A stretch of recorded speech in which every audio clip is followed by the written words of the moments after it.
دنیا میں جب بھی ہم بہت سارے لوگوں سے بات کرتے ہیں، اس میں سے ایک بہت نمایاں کیٹیگری بہت سارے ایتھیسٹس کی ہے، جن سے جب بات کریں تو ایسا لگتا ہے کہ ان کی جو خدا کے ساتھ بیزاری ہے یا خدا کو نہ ماننے کی بہت بڑی وجہ ہے، وہ یہ محسوس کرتے ہیں کہ جو دنیا میں ایک ظلم کی کیفیت پائی جاتی ہے یا کرپشن کی کیفیت پائی جاتی ہے، یا مثال کے طور پہ ایسے معاملات پیش آتے ہیں جس میں آپ محسوس کرتے ہیں کہ معاملہ میرٹ پہ نہیں ہو رہا، تو ان کو یہ محسوس ہوتا ہے کہ ایک طرف اگر ہم خدا کے وجود کا اس بات کریں تو پھر اس قسم کی چیزیں ایکسپلین نہیں ہوتی.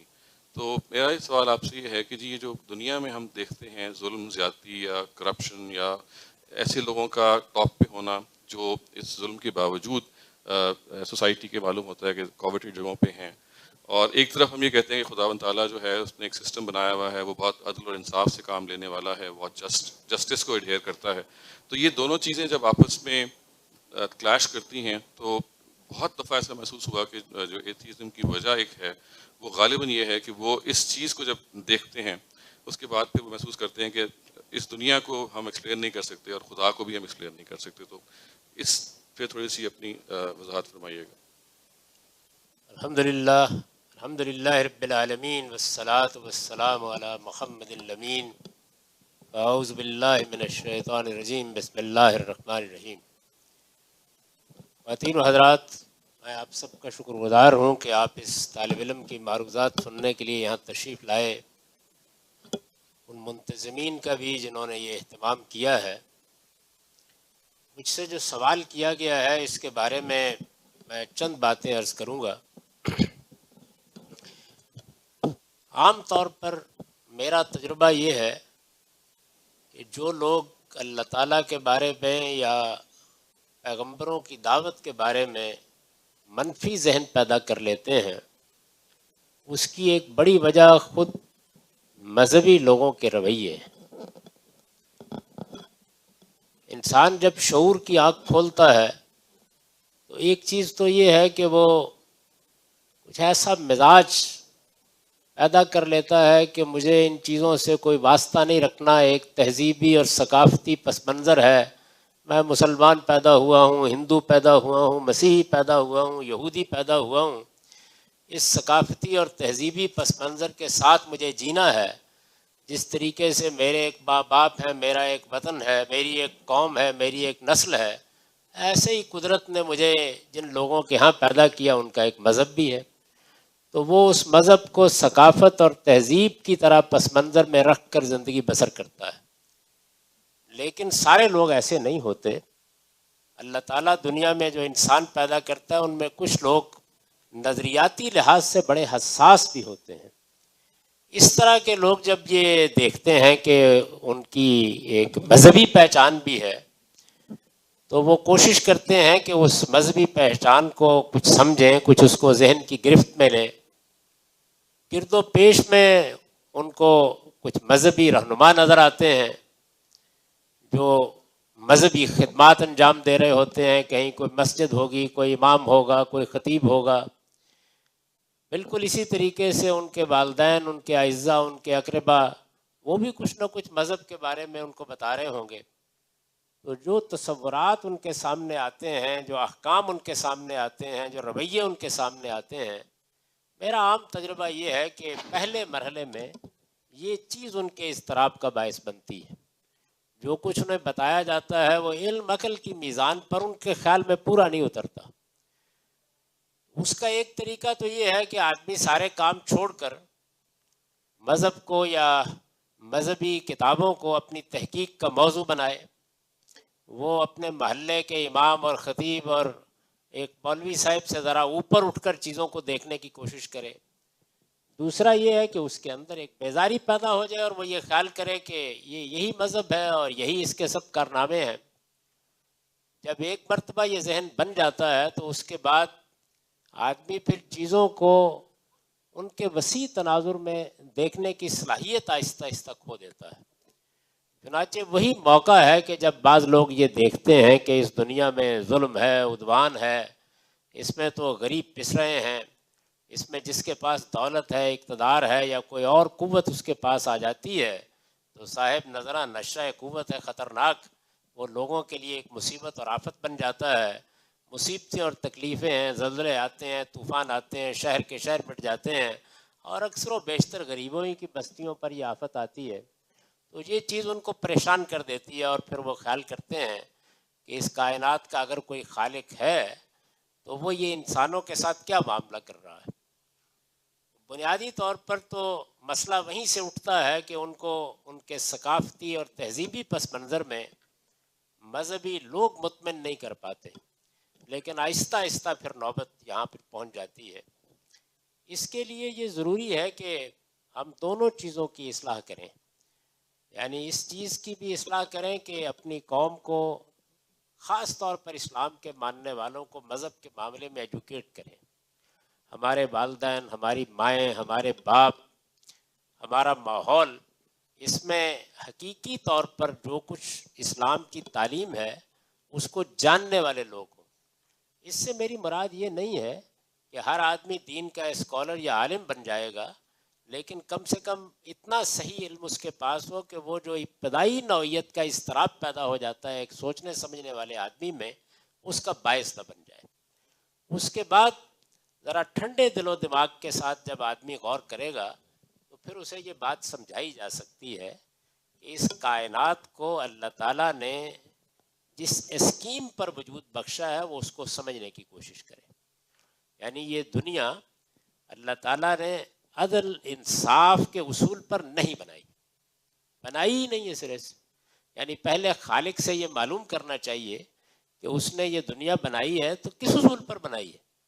جب آپ کسی تخلیق کو دیکھتے ہیں تو آپ پہلے یہ جاننے کی کوشش کرتے ہیں کہ یہ جو کچھ بنایا گیا ہے یہ اڑنے کے لیے بنایا گیا ہے، یہ گاڑی بیٹھ کر سڑک پر چلانے کے لیے بنائی گئی ہے، یا یہ دوائی ایجاد کی گئی ہے تو اس کا مرض کے کیا تعلق ہے۔ بالکل اسی طریقے سے پہلے یہ معلوم کرنا چاہیے کہ یہ دنیا خدا نے کیا عدل کے اصول پر بنائی ہے، کیا انصاف کے اصول پر بنائی ہے۔ انبیاء علیہم السلام نے یہ بتایا ہے کہ ایسا نہیں ہے۔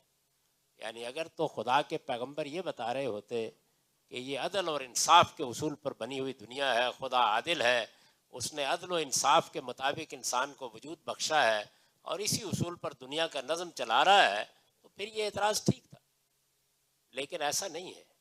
اللہ کے نبیوں نے یہ بتایا ہے اور اس کی منادی کی ہے کہ یہ دنیا ایک عارضی دنیا ہے۔ اصل دنیا جس کو عدل اور انصاف کے اصول پر بننا ہے وہ موت کے بعد وجود میں آئے گی۔ یہ اس سے پہلے عارضی دنیا امتحان کے اسلوب پر بنائی گئی ہے، یعنی اس کا اصول عدل اور انصاف نہیں ہے، یہ امتحان کے اصول پر بنائی گئی ہے۔ اس کائنات کا خالق یہ فیصلہ کر کے اس دنیا کو وجود بخش چکا ہے کہ اس نے اس دنیا میں سے آنے والی دنیا کے لیے لوگوں کا انتخاب کرنا ہے۔ یعنی وہ دنیا جو موت کے بعد شروع ہوگی، جو ایک ابدی دنیا ہوگی، ایک اٹرنل لائف کے ساتھ وجود میں آئے گی، جس کا عیش دوام ہوگا، جس میں ارتقاء کی کوئی حد نہیں ہوگی، جس میں خدا کی ابدیت میں انسان شریک ہو جائے گا، وہ عظیم دنیا جو وجود میں لائی جانی ہے، اصلی مقصود وہ ہے۔ اس سے پہلے اس دنیا میں داخلے کے لیے ایک امتحان گاہ بنا دی گئی ہے۔ تو امتحان گاہ کے لیے تو لازمی اصول یہ ہے کہ اس میں انسان کو اختیار دیا جائے، کیونکہ اگر اختیار نہیں ہوگا تو پھر امتحان بھی نہیں ہوگا۔ جب آپ اختیار دیں گے تو اختیار کا غلط استعمال بھی ہوگا، پھر اس میں تکلیفیں اور مصیبتیں بھی ہوں گی، پھر اس میں کبھی صبر کا امتحان ہوگا، کبھی شکر کا امتحان ہوگا۔ تو اگر آپ اس زاویے سے دیکھیں، یعنی اس دنیا میں خدا کی اسکیم کو سمجھ کر اس کو دیکھیں، تو اس سے زیادہ پرفیکٹ دنیا امتحان کے لیے نہیں بنائی جا سکتی۔ یعنی عدل اور انصاف کے لحاظ سے دیکھیں تو یہ حقیقت ہے کہ اس دنیا کو دیکھ کر آدمی خیال کرتا ہے کہ تو رام کی لیلا ہے، یزنا کی تماشا گاہ ہے، یہ تو کوئی کھلنڈرے کا کھیل ہے۔ لیکن اگر آپ اس کو امتحان کے زاویے سے دیکھیں تو یہ ایک پرفیکٹ اور کامل دنیا ہے۔ یعنی ہر شخص، ہر لحظے، ہر موقع پر، فرد ہو، قوم ہو، باپ ہو، ماں ہو، بیوی ہو، شوہر ہو، معرض امتحان میں یہ دیکھا جا رہا ہے کہ وہ کیا کرتا ہے۔ چنانچہ قرآن مجید نے اس کو بیان کیا ہے کہ خلق الموت والحیات لیبلوکم ایکم احسن عملا، میں نے موت اور زندگی کا یہ کارخانہ اس اصول پر بنایا ہے، عدل کے اصول پر نہیں بنایا، اس اصول پر بنایا ہے کہ میں یہ دیکھوں، جانچ کر دیکھوں کہ کون اس دنیا میں ظلم کے باوجود، ستم کے باوجود، حالات کی ناسازگاری کے باوجود، لوگوں کی تعدی کے باوجود، بغی اور سرکشی کے باوجود صحیح بات پر قائم رہتا ہے اور کون اچھا عمل کرتا ہے. تو یہ اس اصول پر بنائی گئی ہے. یہ بات ہم کو واضح کرنی چاہیے کہ پہلے یہ طے کر لیجئے کہ خالق کی اسکیم کیا ہے. اگر خالق کی اسکیم عدل ہے تو اس میں کوئی شک نہیں کہ یہ اعتراض پیدا ہوتا ہے، لیکن اگر خالق کی اسکیم امتحان ہے تو پھر اس کو سمجھ کر جس کو بھی گفتگو کرنی ہے کرنی ہے. اس میں ایک مزید سوال ہی پیدا ہوتا ہے کہ اگر جیسے آپ نے فرمایا کہ یہ آزمائش ہے اور یہ ٹرائل اور ٹیسٹ کا پیریڈ ہے، تو اگر آپ دنیا کو اس طرح سے ویو کریں تو کچھ توجہ ہو جاتی ہے. لیکن بعض دفعہ محسوس ہوتا ہے جی کہ یہ جو آزمائش اور ٹرائل ہے یہ بھی کچھ ضرورت سے زیادہ ہے. میں آپ کو ایک مثال چھوٹی سی دیتا ہوں. آئی ہیو اے کولیگ، ان کی بیٹی 13 سال کی ہیں جی. تو she was born blind, born deaf, born paralyzed, and she مطلب ان کی جتنے بھی آپ سمجھ لیجئے کہ جو پیرالسس کے ہو سکتے تھے امراض، وہ شروع سے چلے آ رہے ہیں. شی از بین کنفائنڈ ٹو دا بیڈ. سو ایسی جگہ پہ یہ لگتا ہے کہ ٹھیک ہے آزمائش پہ دنیا بن رہی ہے، لیکن وہ بچی جو شروع سے لے کے اب تک محض بیڈ پہ لیٹی ہوئی ہے اور بڑی ہوتی چلی آ رہی ہے اور اتنی سخت آزمائش سے گزر رہی ہے، تو اگر آپ کی اس بات کو مان بھی لیں کہ دنیا آزمائش پہ کے اصول پہ چل رہی ہے، تو یہ بعض کیسز میں لگتا ہے کہ آزمائش شاید طاقت سے بھی زیادہ ہے جو ڈال دی گئی ہے. جیسے اس کیس میں تو اس بچی کے بارے میں اور اس کی فیملی کے بارے میں. تو یہ کیا ایسا نہیں محسوس ہوتا جی کہ یہ ضرورت سے زیادہ آزمائش بھی ایک ظلم کی جگہ پہ پہنچ جاتی ہے؟ اس میں کوئی شک نہیں ہے کہ بعض موقعوں کے اوپر بظاہر دیکھنے والے کو یہ محسوس ہوتا ہے کہ بڑا کڑا امتحان ہے جس میں کسی کو ڈال دیا گیا ہے، لیکن اس امتحان کی نوعیتیں بھی بالکل الگ الگ ہیں. یعنی یہ صرف ایسا ہی نہیں ہوتا کہ جس پر مصیبت آتی ہے، جس پر تکلیف آتی ہے، اس کا امتحان کیا جا رہا ہوتا ہے، بلکہ اس کے ذریعے سے اس کے ماحول، اس کے گرد و پیش، اس کو دیکھنے والوں کا بھی امتحان کیا جا رہا ہوتا ہے. میں نے یہ بھی آپ کی خدمت میں عرض کیا کہ یہ امتحان کے لحاظ سے ایک پرفیکٹ دنیا ہے. یعنی اگر آپ دیکھیں تو اس میں ہزار نقائص ہیں، کیونکہ یہ عارضی طور پر بنائی گئی ہے، لیکن اس لحاظ سے اس میں کوئی نقص نہیں ہے. یہ ہر لحاظ سے انسان کو متوجہ کرتی ہے. ظاہر ہے کہ انسان کے خدا سے بیگانہ ہونے، خدا کی یاد کو فراموش کر دینے کا باعث کیا چیز بنتی ہے؟ وہ یہی چیز بنتی ہے کہ وہ تندرست ہے، توانا ہے، سوچتا ہے، سمجھتا ہے، چیزوں پر غور کرتا ہے، جوانی کے عالم میں جو چاہتا ہے بظاہر اس کو محسوس ہوتا ہے کہ حاصل کر لے گا. تو یہ چیز ہے جس کو توجہ دلانے کے لیے اللہ تعالیٰ اس کے سامنے غیر معمولی چیزیں پیش کر دیتا ہے. بعض اوقات بیماری کی انتہائی شدت نمایاں ہو جاتی ہے، بعض اوقات غربت کی انتہائی شدت نمایاں ہو جاتی ہے، تاکہ وہ یہ دیکھے کہ اس کائنات کے خالق نے جو نعمتیں اس کو عطا کی ہیں اگر وہ چھین لیتا تو کیا معاملہ ہوتا. تو یہ جو ایک شاعر نے کہا کہ ہر ورق دفتری است معرفت کردگار، اس میں ہر پتے کے اوپر امتحان ہی امتحان لکھا ہوا ہے. اصل میں ہم بعض اوقات یہ خیال کرتے ہیں کہ شکر کا امتحان جن کو اللہ بہت دیتا ہے، بڑی نعمتیں عطا فرماتا ہے، وہ کوئی آسان امتحان ہے. جن لوگوں نے اس کائنات کے نظم پر غور کیا ہے وہ اس نتیجے پر پہنچے ہیں، اور ٹھیک نتیجے پر پہنچے ہیں کہ صبر کا امتحان جو مثال کے طور پر اس بچی کا ہو رہا ہے، اس کے والدین کا ہو رہا ہے، وہ نتیجے کے لحاظ سے اتنا خطرناک نہیں ہے جتنا شکر کا امتحان ہے. اس لیے کہ اس میں تکلیف، اس کی شدت، اس کے مسائل ہر لحظے خدا کی طرف متوجہ کرتے ہیں. کبھی دعا کے لیے ہاتھ اٹھتے ہیں، کبھی خدا کو پکارنے کے لیے آدمی متوجہ ہوتا ہے، لیکن شکر غفلت میں مبتلا کر دیتا ہے.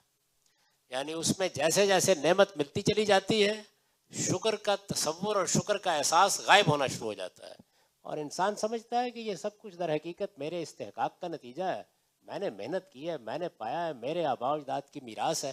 تو نتیجہ یہ نکلتا ہے کہ امتحان کا جب آپ کے سامنے رزلٹ آئے گا تو معلوم ہوگا کہ وہ کامیاب ہو گیا اور ہم ناکام ہو گئے، نعمتیں پانے والے ناکام ہو گئے. تو اس لیے جب تک آپ دنیا کو آخرت کے ساتھ ملا کے نہیں دیکھیں گے اس وقت تک یہ سوالات پیدا ہوتے رہیں گے. خدا کہتا ہے کہ میری طرف سے کھڑے ہو کر دیکھو، ہم اپنی طرف سے کھڑے ہو کر دیکھ رہے ہیں. ہماری طرف سے ظلم ہے، عدوان ہے، تکلیف ہے، مصیبت ہے. اس کی طرف سے 5-10 دن، 60 سال، 50 سال کی ایک آزمائش ہے، آئیے میں نے دروازے کھول رکھے ہوئے ہیں، صبر کے ساتھ اور شکر کے ساتھ میری جنت میں داخل ہو جائیے. تو اس وجہ سے وہ اپنی طرف سے جب ان چیزوں کو دیکھتا ہے تو اس کے اندر یہ چیز غائب ہو جاتی ہے. ہم اپنی طرف سے دیکھ رہے ہوتے ہیں، اور حقیقت یہ ہے کہ انسان کی مجبوری ہے کہ وہ بات دیکھتا بھی اپنی طرف سے ہے. وہ تو گھاس کی پتیاں جن کے آپ سر کاٹ دیتے ہیں اور جس کے نتیجے میں آپ کا لان بہت اچھا ہو جاتا ہے، کبھی گھاس کی پتی کی جگہ کھڑے ہو کر دیکھیے کہ اس کے ساتھ کیا ہوا ہے. تو یہ آپ کھڑے کہاں ہیں؟ اگر آپ خدا کی طرف کھڑے ہو کر دیکھیں تو وہ تو استقبال کرنے کے لیے ہے کہ بس عزیزم چند دن کی تکلیف ہے، صبر کے ساتھ میرے حضور میں آ جاؤ، میں نے تمہارے لیے ابدی جنت کے دروازے کھول رکھے ہوئے ہیں. تو ابدی زندگی کے مقابل میں رکھ کے اگر آپ 60-70 سال کی آزمائش کو دیکھیں تو یہ سمندر کے مقابل میں قطرہ ہے. لیکن ہمارے لیے یہی چونکہ دنیا ہوتی ہے، ہم اپنی طرف سے کھڑے ہو کر پریشانی میں مبتلا ہو جاتے ہیں. لیکن سر یہ آزمائش جو سختی کی آزمائش ہے آتی ہی اللہ تعالیٰ نے چن لیا کچھ لوگوں کو. غریب لوگ ہیں وہی بیچارے بھگتتے ہیں، کھانے پینے کا معاملہ ہو، شیلٹر کا معاملہ ہو. یعنی معلوم ہوتا ہے کہ جیسے ہم کہتے ہیں نا خانہ انوریرا کو جا باشد، یعنی وہ جو بلا آتی ہے وہ انہی پہ آتی ہے، آزمائش آتی ہے انہی پہ آتی ہے. آپ نے فرمایا کہ امیر لوگوں کی بھی آزمائش ہوتی ہے کہ اگر ان کے پاس دولت زیادہ ہے تو اللہ تعالیٰ سے غافل ہو جاتے ہیں. لیکن وہ جو بدنی آزمائش ہے، وہ آزمائش جو آپ کو تکلیف مبتلا کر دیتی ہے، وہ تو ویزیبلی نظر آتا ہے کہ خدا نے شاید غریب لوگوں کو چن لیا ہے کہ وہ انہی کو آزمائیں گے اس طریقے سے.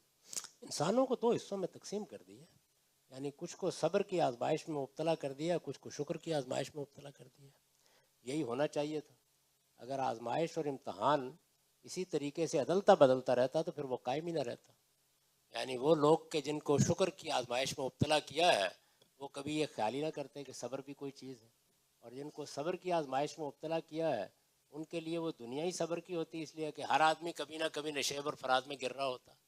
تو وہ پھر امتحان ختم ہو جاتا. اگر آپ اس کو امتحان کے زاویے سے دیکھیں گے تو اس کے لیے صحیح طریقہ یہی ہے کہ ایک حصے کے ساتھ ایک معاملہ کیا جائے، دوسرے کے ساتھ دوسرا معاملہ کیا جائے، اور وہی ہوتا رہتا ہے. اس لیے وہ جب بھی کوئی بلا آسمان سے آتی ہے تو یہی پوچھتی ہے کہ خانہ انوری کو جا باشد. وہ آ کے اس لیے پوچھتی ہے کہ اگر اس کو خدا عدلتا بدلتا رہے تو پھر لوگ متنبع ہو جائیں، غفلت میں مبتلا نہ رہیں، پھر انہیں احساس ہو جائے. کبھی کبھی تبدیل بھی کر دیتا ہے، آسمان سے اٹھا کے زمین پہ پھینک بھی دیتا ہے. اور کبھی وہ لوگ کہ جن کی زندگی بڑی تکلیف میں، بڑی مصیبت میں شروع ہوتی ہے، ان کے لیے عظیم نعمتیں بھی پیدا ہو جاتی ہیں. لیکن عام طور پر ایسا نہیں کرتا. اس کی وجہ یہ ہے کہ انسان کو اگر دنیا میں کشف حجاب کر دیا جائے، پردہ اٹھا دیا جائے، تو امتحان ختم ہونا شروع ہو جاتا ہے. امتحان کو اپنی کامل شکل میں قائم رکھنے کے لیے ایک حصے کے ساتھ ایک معاملہ کر رہا ہے، دوسرے حصے کے ساتھ دوسرا معاملہ کر رہا ہے، کبھی کبھی البتہ تبدیل